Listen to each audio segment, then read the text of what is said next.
Bonjour à tous, je vous accueille en direct du Paris Comics Expo qui était l'un des principaux salons pour les geeks au printemps. On est en direct du French Corner qui est en fait un regroupement de différentes associations Star Wars. Donc on a les Airs de Builders, la 501, Planète Star Wars, la 59e Légion et Mighty Box. On va vous faire un petit récapitulatif de tout ce qui s'est passé ce week-end. Donc au sommaire, on a rencontré Ray Park qui joue Dark Maul. Il va nous parler de ses futurs projets, de sa carrière, du personnage de Dark Maul et ce qui va revenir dans les spin-offs ou pas. Ensuite, on va faire un petit tour du côté des costumés qui vont nous parler de leur passion, des personnes qui créent les props. Donc les props sont les accessoires qui sont créés par les fans pour être le plus proche des films possible. Et enfin, il y a Patrice Giraud qui va nous parler de Rogue One. On va débattre un peu avec lui de ce trailer qui a fait couler beaucoup d'encre et aussi de son livre Génération Science-Fiction. Voilà, donc à tout de suite.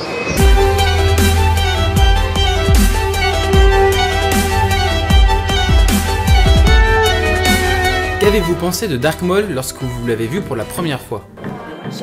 Bien sûr, j'aurais bien aimé que ce soit moi, mais en même temps, c'était inimaginable que ce soit réellement moi. Je n'aurais jamais pensé qu'on pourrait me demander ça un jour. Les premiers concept art étaient vraiment impressionnants et très forts. Quand on m'a confirmé que j'avais le rôle, je n'arrivais pas à y croire. C'était vraiment extraordinaire. Qui était le meilleur combattant entre Liam Neeson et Ewan McGregor? Les deux étaient très bons. Chacun avait un style différent et la manière dont on a chorégraphié le duel final montrait les Jedi combattre au top de leur puissance. On a essayé de retranscrire le caractère des personnages dans leur façon de combattre. Ils étaient tous les deux très bons. Ewan McGregor souhaite tourner un spin-off sur Obi-Wan Kenobi. Accepteriez-vous de reprendre le rôle de Dark Maul, sachant qu'il était ressuscité dans les séries animées? Oui, j'ai vu qu'il était dans Rebels maintenant. Donc bien sûr, s'il me demande de revenir, je le ferai sans hésitation. Depuis que vous avez joué Dark Maul, vous avez votre propre figurine. Qu'est-ce que ça vous fait d'être immortalisé en plastique comme ça? C'est plutôt fou d'avoir une figurine de soi, parce que quand j'étais enfant, je jouais avec les figurines. J'aurais juste bien aimé qu'elle me ressemble un peu plus. Oui, c'est normal, c'est la première version. Oui, c'est très sympa. Je montre souvent à mes enfants les poses de combat des figurines. Parce que quand j'étais enfant, les figurines ne bougeaient pas. Et maintenant, on peut les articuler et exposer Dark Maul en position de combat de manière permanente. J'ai vu que vous étiez sur Hollywood Boulevard avec les fans dans la file d'attente du Réveil de la Force. C'était une nuit froide, il y avait beaucoup de vent. Je me suis baladé dans Hollywood Boulevard jusqu'à la file d'attente de l'avant-première. C'était vraiment une expérience formidable à partager avec les enfants.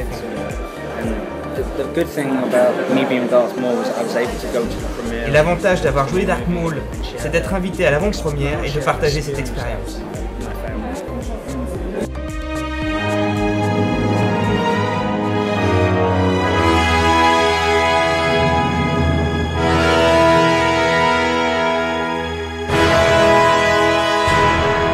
Alors les props, qu'est-ce que c'est? Ce sont des accessoires qui sont créés par les fans et qui se veulent le plus proche des films. Donc là on est sur le French Corner qui regroupe plusieurs associations de Star Wars et on va aller voir la 59e avec Adrien.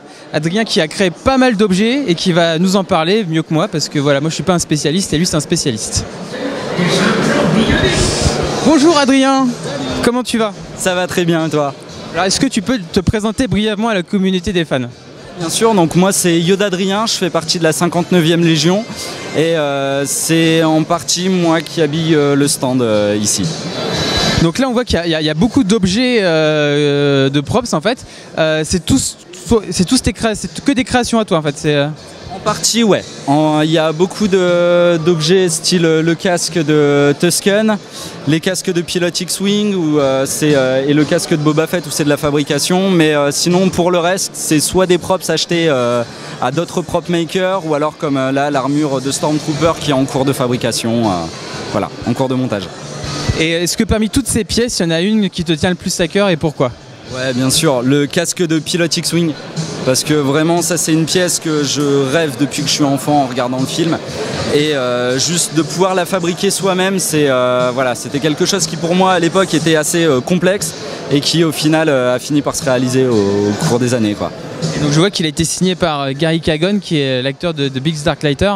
Ouais, c'est ça, donc rencontré lors du Paris Manga il y a quelques temps, c'était l'an dernier je crois, en 2015. et qui est tombé un petit peu amoureux de son propre casque et qui du coup me l'a gentiment dédicacé. Et du coup ça prend combien de temps à faire un casque comme ça par exemple? Au niveau du thermoformage, il y en a pour à peu près 2 heures de temps pour dire de thermoformer toutes les pièces.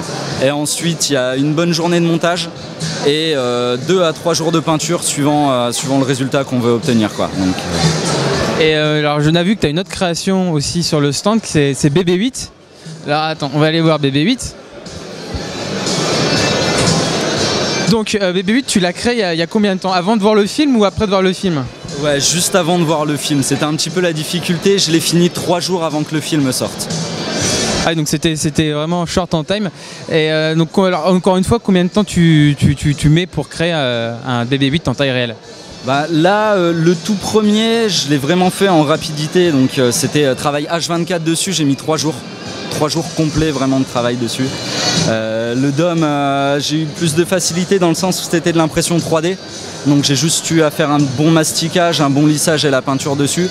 Par contre, le corps en lui-même, ça a été la plus grosse difficulté sur celui-là, c'était de savoir sur quelle base partir. Et au final, on en est entouré dans la vie de tous les jours, c'est les lampadaires extérieurs. Et voilà, faire un bon petit tracé dessus et puis après tout graver directement avec une Dremel et le tour est joué, un petit BB8 prend vie. Puis c'est un peu ton bébé ce BB8 quoi. C'est ça, ouais. C'est un petit peu la grosse création de fin d'année qui au final je l'ai fait en vitesse et qui a plu énormément et qui maintenant voilà, c'est le petit BB8 quoi, ça fait fureur sur les stands.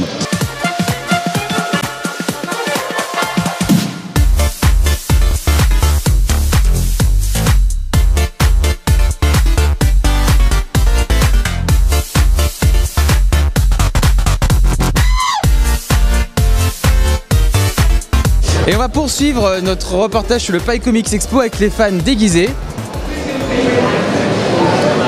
Oui, alors avec les fans costumés, oui, parce qu'en fait il y a une différence entre les cosplayers, les costumés et les fans déguisés. Et d'abord on va demander du coup à Maëlys de nous dire voilà, c'est quoi la différence entre les fans déguisés, costumés et les cosplays? Alors c'est pas, tout le monde n'a pas la même définition on va dire, mais le déguisement ça a vraiment la connotation, on l'a acheté dans un magasin et puis voilà on le porte parce que ça nous fait plaisir mais c'est un peu cheap. Cosplay c'est plus l'esprit on va venir en conf pour un concours etc. Et costume, c'est plus des gens qui se dédient à un univers et qui font vraiment la reproduction à l'identique des films et souvent qui ont 1, 2, 3 costumes alors que les cosplayers souvent ils font une convention, un costume. Okay, donc je dirais que la différence c'est ça. Donc vous êtes des costumés. Voilà. Et du coup, est-ce que tu peux nous présenter la 59e, ce que vous faites un peu Alors la 59e Légion est une association costumée Star Wars basée dans le Nord-Pas-de-Calais. Donc on est une quinzaine de membres et on a tous des costumes Star Wars issus des films ou des séries animées. Et on se déplace dans les conventions, dans les salons, on fait du caritatif, le Téléthon, des choses comme ça.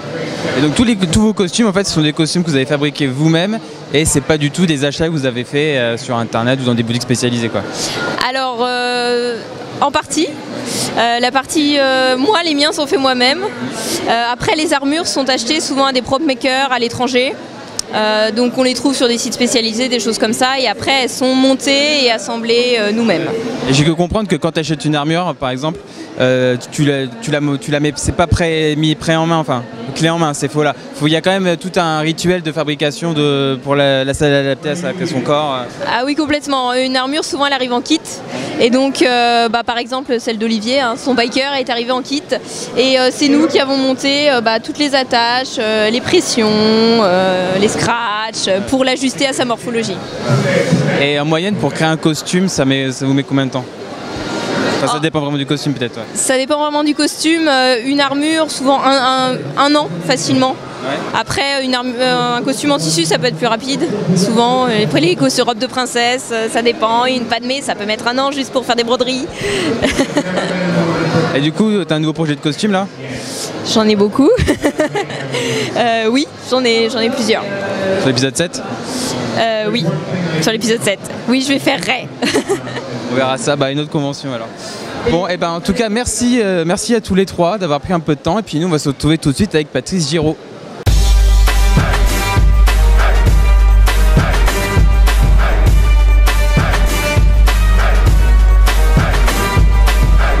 on va terminer ce compte rendu du Paris Comics Expo avec Patrice Giraud qu'on ne présente plus. Et alors c'est quoi votre dernier livre, Patrice Giraud? Alors mon dernier livre s'appelle Génération Science-Fiction. Qui est un livre qui parle de la belle collection d'Arnaud Grimbert, d'objets originaux de science-fiction, des costumes, des maquettes, des œuvres d'art, des œuvres graphiques.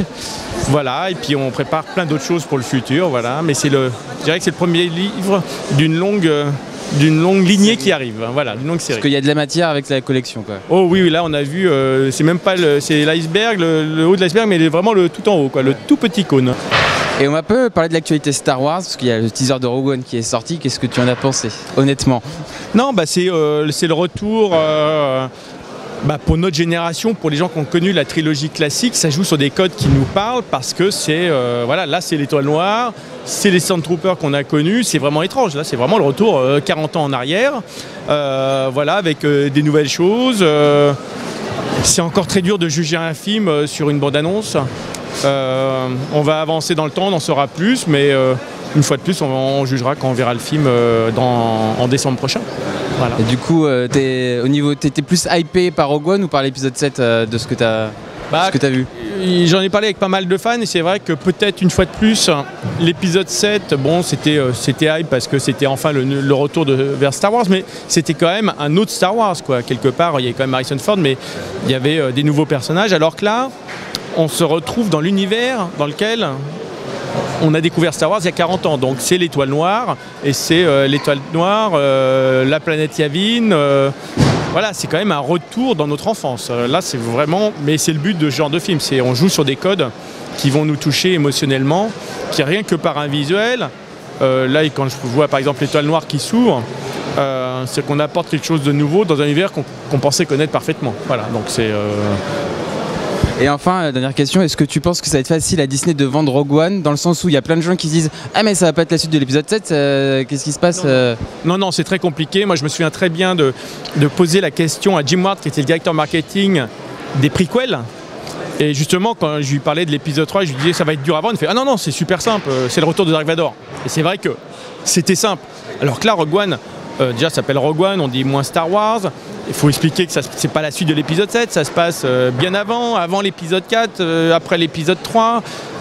Voilà, c'est pas pareil. Et puis bon, moi je vois moi-même à mon niveau, là où mon téléphone, à chaque bande-annonce, sonnait 40 fois par jour dès qu'il y avait un trailer, là aucun journaliste nous a appelé. C'est-à-dire qu'effectivement on sent qu'il y a eu un gros hype sur le retour de Disney avec la franchise Star Wars, mais que bon, pour l'instant, maintenant, là, on redevient plus dans du quotidien, quoi. Merci beaucoup pour ton temps, Patrice, et puis à très vite. Longue vie à Planète Star Wars.